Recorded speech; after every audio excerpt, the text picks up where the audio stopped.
Ever since we started our DIY extension, it's looked like a bomb has hit it. But in this episode, it starts to feel like a real room.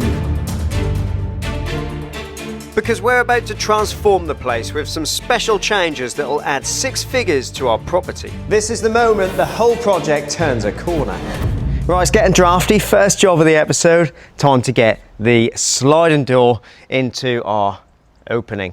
Now for this one, we're going to fix the sill to the door while it's on the floor and then lift the whole thing in place. So what I'm doing here is popping a bead of white silicone along the back of the sill, and then we're going to fix the sill to the bottom of the door. And for that, we're going to use some 50mm screws before we lift the whole thing onto the brickwork and see if it's level. We're about 5mm out, 5mm too low on this end.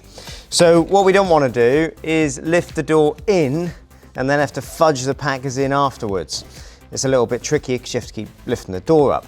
So what I'll do is stick some packers down first and level my level, because if the level's level, then the sill will be level. Too many levels.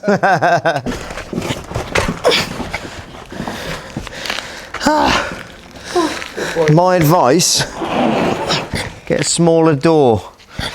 Get someone else to do it. A lighter door, yeah, get someone else to do it. Never do DIY. And now the hardest bit is lifting the frame into the opening without knocking off all them packers and undoing all your hard work. That's it, job done. Walk away, falls. Right, it's a bit of a pain in the bum because you've got to take all these trims out because you can't get to the fixings in the fixed panel there to get the screws through into the bricks. So to get to those and hide them behind the panels, you've got to take the whole door apart. And then once you've undone all 87 screws, the 240 trims, you might be able to move it. Hey. There we go. Now we're going to pop some concrete fixings in, 120mm, straight through the frame, onto each packer to nip it to the packers. First I make a pilot hole through the frame, follow that with my SDS bit through into the brickwork, and then I drive in a fixing. I fix it all the way around, including the head, and then it's time to rebuild the door, which does take a little bit of time because there's so many pieces. So the door's built back up. Now the key thing is to just check that the lock mechanism operates, everything runs smooth, which it does. So it always should if it's square anyway, it should work out fine and it operates nicely. So what we can do now is get the glass in it. Now you'll notice we've already done the fixed pane on the left. We did that one first because that makes it easier. You won't be able to get the trims in if you do the slider first, so that's a little tip for you. Now we're just sticking on our packers. We don't need to heel and toe it because it's a fixed pane, but we do want to get it nice and central. Now these beads are really small chamfers, so they're quite hard ones to install compared to some of them. I've shown you how to do these before. You want to do short lengths first, so in our case that's top and bottom. And there's a reason for that. The sides you can manipulate, you can bend them a lot easier. Not too bad on ones of this size, but certainly windows. And you can see we just end up with a little bow in it there. This is where you get that crack sound that scares me every single time. No matter how many times you've done it, that crack always sounds like you've broken something. There you go, not too bad on these ones. And that's it. They're glazed, now we've just got to foam around them. Now I prefer to foam with a gun, but you can use a can. The thing with cans is they're a little bit more uncontrollable. That is the door installed. We're not going to seal around it or trim around it yet because the building's going to be rendered. So for now, it's secure, keeps the drafts out, and we can move back inside and start shaping this thing up. Now the door's in, it's floor screed time. We're having a flow screed lorry that's just going to do the whole lot. So you saw in the last episode, I took the old screed off the old extension so we can get the heights correct, and here we need to insulate the floor before we can get the membrane down and seal the whole thing, because we need to seal it so that none of that liquidy, watery flow screed escapes. So we've got 100mm PIR going in the new bit first. Luckily most of this is full sheets, but we have got to put some insulation just around the bottom of the walls. Of course that's going to be too high. They're 200mm strips, but that just stops any cold bridging. And then, well, you'll see how all that ties in later on when we get the membrane down. Right, now we need to seal the whole thing so that it's like a watertight boat, because that stuff that they're going to pump in here, the flow screed, is like water, and any gaps it's going to find them. So all I'm going to do is just reel a bit of this off Now this is a foam that's going to control that liquid around the edges. It's got a plastic skirt on it which we'll be able to use to seal against the DPM. So I'm going to stick it all around the existing walls that are there and the new ones we've built. So we've got a complete edging all the way around the room. We're then going to unreel and use a DPM sheet to act as our membrane. It's like it's made for it. All I'm going to do is lift that little skirt out of the way, pull my DPM or vapor barrier in tight, cut it around the edge. Ain't got to be that accurate to be fair, because the skirt takes it up. And all we're going to do is stick the vapor barrier to that skirt. But we need to make sure it's not tight. If it's tight like that, that'll end up getting punctured. So we've got plenty of slack on there. Sounds like my flow screed lorry has just turned up. The guys have already been and prepped. You can see they've had the laser out, they've got all the heights set. And this is just one of them bits you're better to just pay someone. Get someone to come in, do this. This has costed me £1,400 to flow through the whole lot.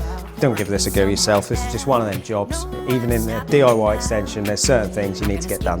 This is one of them. I'm gonna make a mistake. I just wanna feel alive.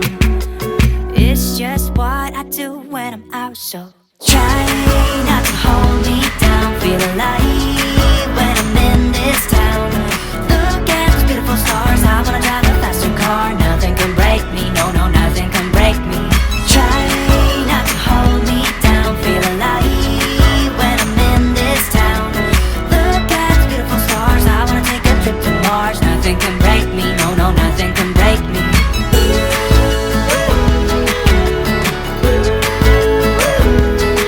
Now how much quicker is that than doing it yourself? You know I'm an advocate for doing it yourself, but not with that. Now, it's dry, we can walk on it, and now the fun bit, plasterboarding.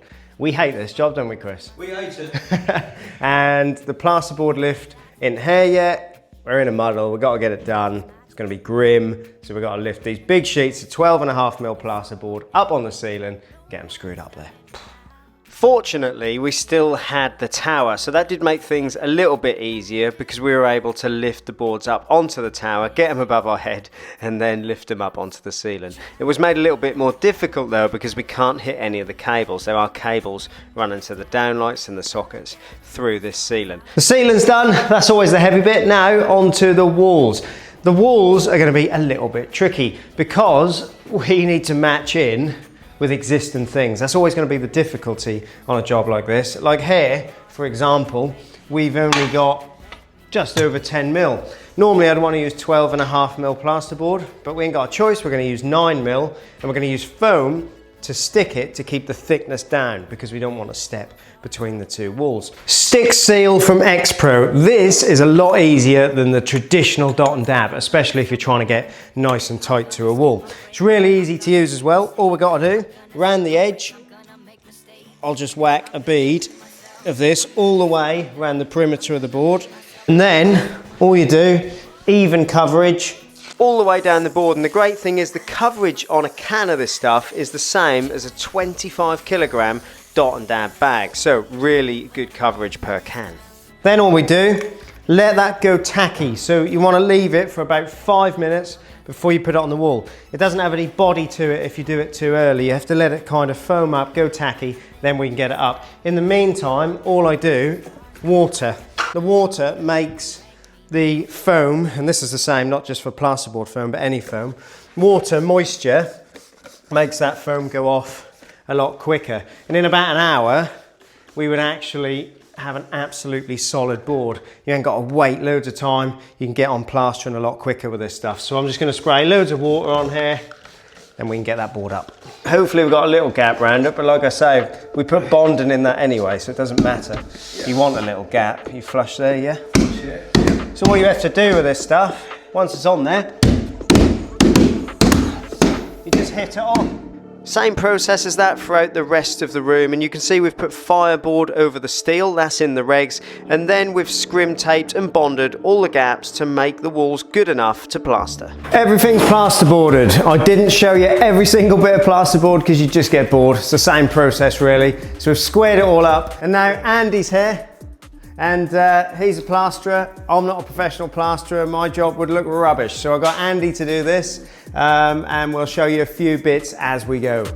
Andy starts on the ceiling, putting on his first coat of plaster and then following that with his second coat and a trowel over with the speed skin before using his trowel.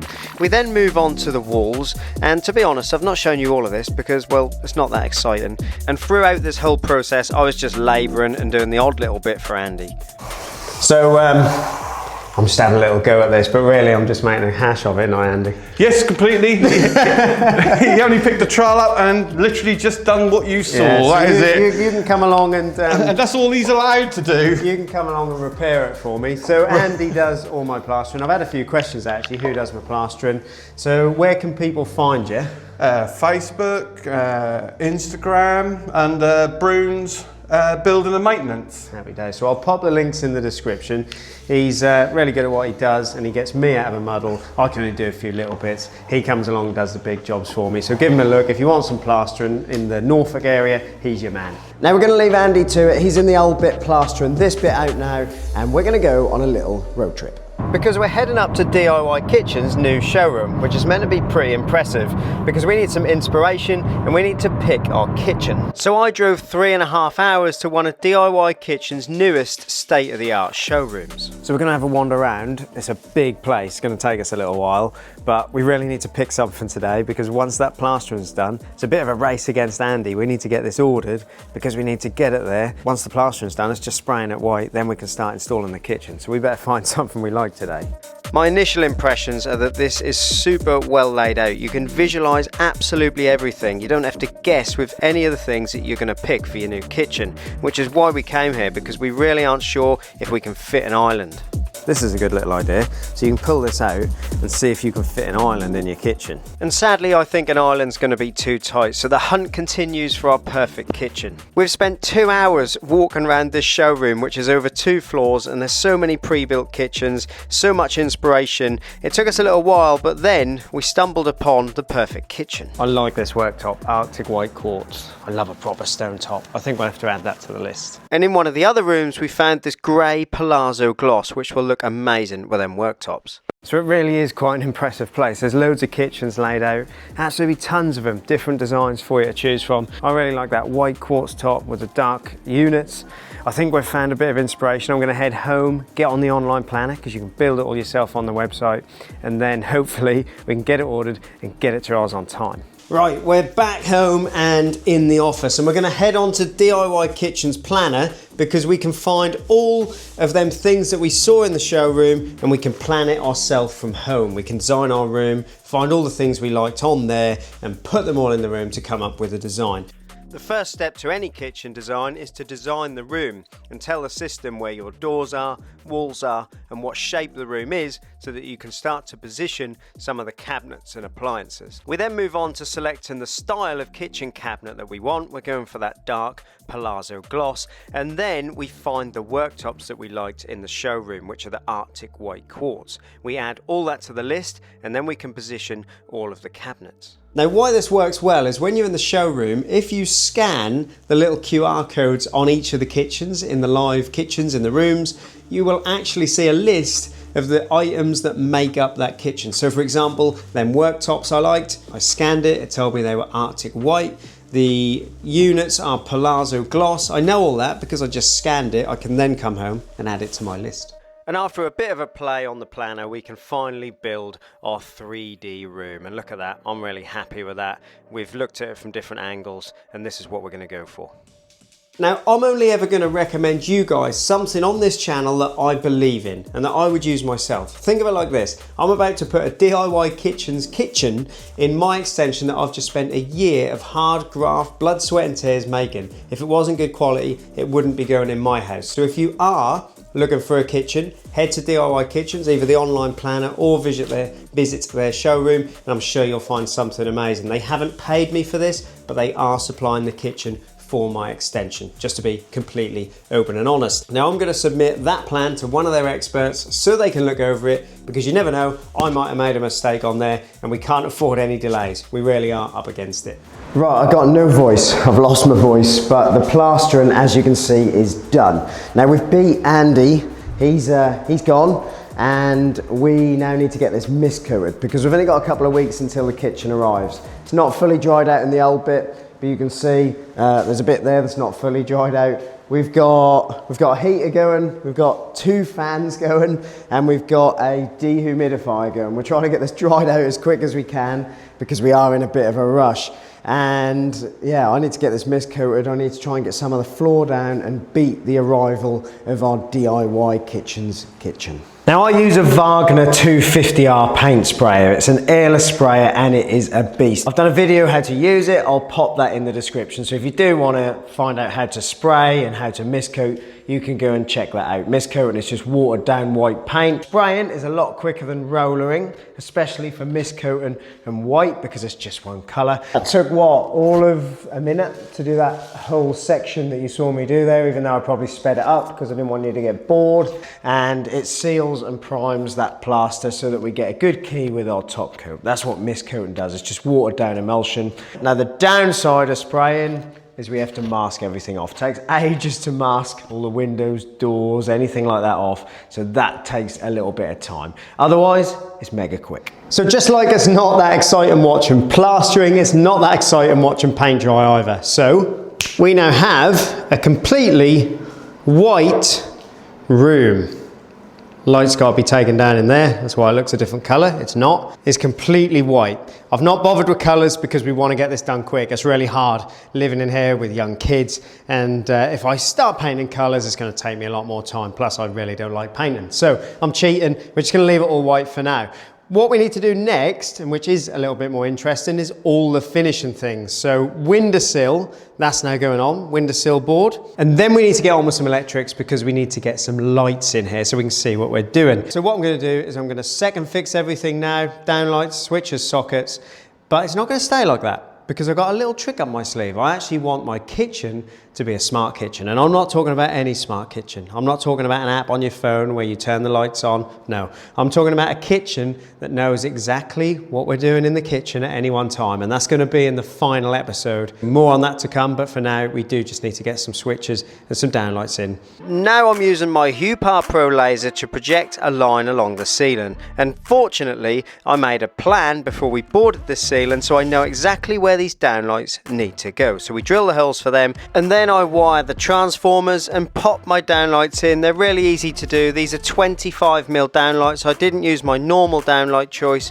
because we needed a really slim downlight to get between the insulation and the plasterboard. These ones are also tiltable, and we're racing around to get as many of these little extra jobs done before the kitchen comes as possible, like fitting the window board, fitting the downlights, sockets, as much as we can to get ahead. Now the very final step before the kitchen comes, which is tomorrow, talk about leave it to the last minute, we have got the floor starting to go down. We've gone for this LVT in micro cement finish.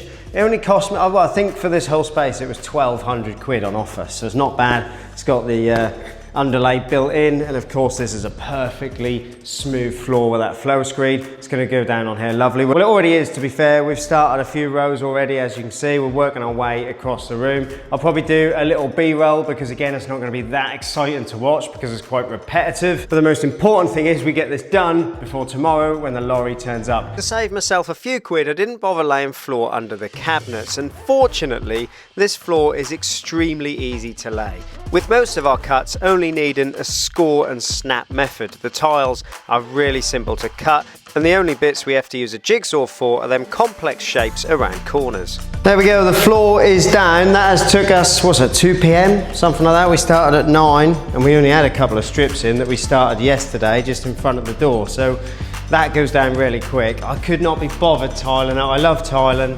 but A, you gotta look after the grout joints, and B, that would have took me days to tile this. So there, looks really smart now. I'm happy with it. What we can finally do now, and we've been waiting for this moment, is we can get this bit of wood down. If you remember back to probably episode, I don't know, maybe 2 or 3, when we knocked the old extension roof off, we put this up to stop everything getting in the house. That's been driving us mad, makes the house feel small and dark from the other side, so finally we can get that done.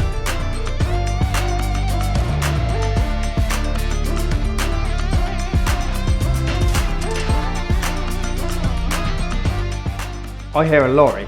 And sure enough, it's that exciting moment, a moment we've been waiting for years since we bought this place. Our DIY kitchen's new kitchen has arrived. Right, the kitchen's here. I think you can guess what we're doing in the next episode. If you've enjoyed this one, hit one of these builds, and I'll see you guys in the next one. I'm getting back in the warm.